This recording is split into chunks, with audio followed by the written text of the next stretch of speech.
Vimscript is the scripting language of the Vim Editor.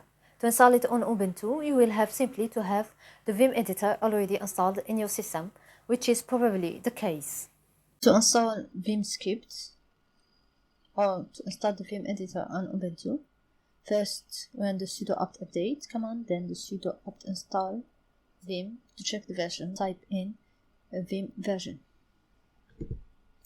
So first command is sudo apt update, as always. Then I'm going to run the command sudo apt install and sudo apt install Vim, and finally sudo Vim version to check the version. Sudo apt install Vim.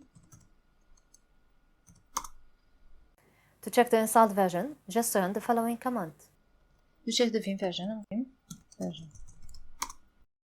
For more about the language, check the link in the description below. Bye.